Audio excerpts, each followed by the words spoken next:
is in full swing. Many are undoubtedly looking towards the holidays and their potential winter travel plans, whether it's sightseeing in historic locations, visiting long-lost relatives in faraway cities, or just simply second out at the beach. America's most sought-after travel expert, Rudy Maxa, is here to offer his tips and tricks that will ensure a wonderful winter vacation. Good morning, Rudy.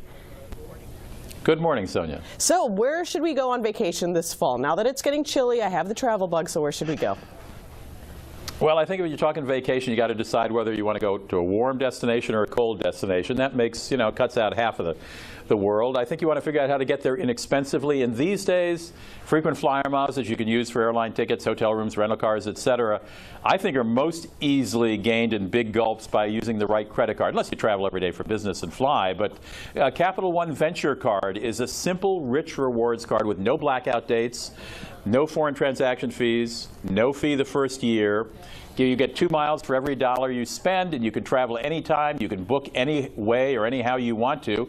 And then you just tell Capital One Venture Card folks that to apply your miles to that card, and the fee is erased from your bill, or the total is erased from your bill.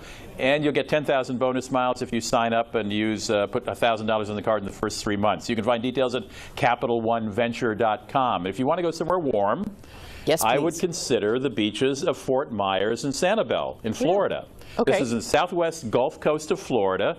I would go there for relaxation and really to enjoy nature. I mean, this is a pretty rich environment. And beginning Thanksgiving weekend on Captiva Island, and Fort Myers and Sanibel, there's a month-long celebration on weekends. So you're going to have tree lighting, arias on the beach, a Junkanoo carnival. And you're seeing video from a thing called Awakening. It's a digital ecological calendar in which a photographer spent a year using slow motion and time-lapse photography to shoot the seasons and the wildlife down there. And you can find that at FortMyersSanibel.com. It's a beautiful, beautiful video. Thinking about a cruise? Sure. I don't know. So how do you feel about cruises? I like the idea of the surf in my hair. I like the idea. Tell me where I can get a good cruise these days. Well, between now and Sunday, October 27th, it's National Cruise Vacation Week. So really? The Cruise Lines International Association, CLIA, has a deal. Or actually, their members have deals. 26 of their members, 200 ships, are going to give you deals, upgrades, and onboard credits between now and October 27th for your holiday cruises or 2014 vacation cruises. This includes river cruises, which are very, very popular these days, and specialty cruises.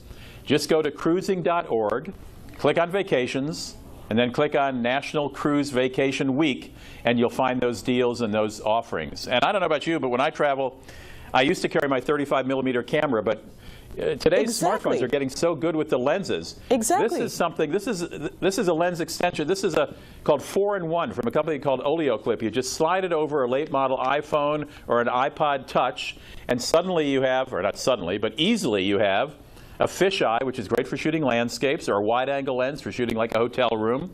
And if you unscrew those two lenses, you get 2 macro lenses, 10 times, 15 times magnification, for close-ups of that bee on that flower petal or whatever.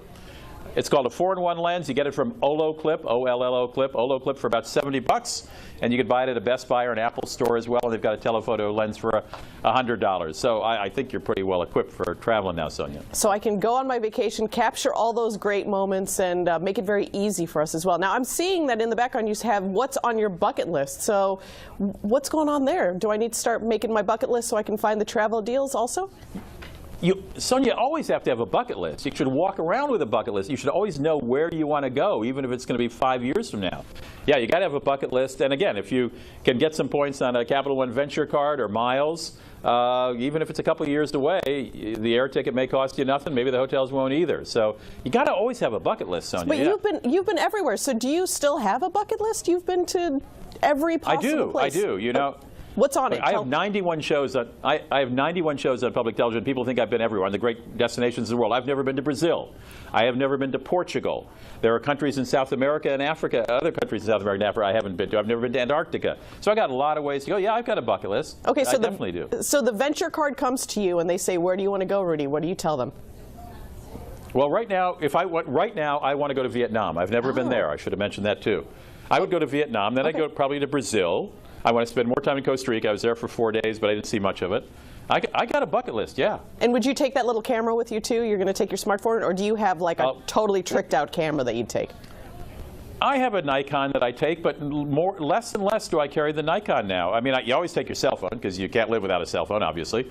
And with that, this little 4-in-1 lens fits in your pocket. It's a piece of cake. So yeah, I take that with me everywhere. If I'm going to specifically to shoot for a website or something, I will take a 35mm camera as well. But this is so easy to pull out of your pocket and just click. There you go. Bob's your uncle. I want to go back to for a second.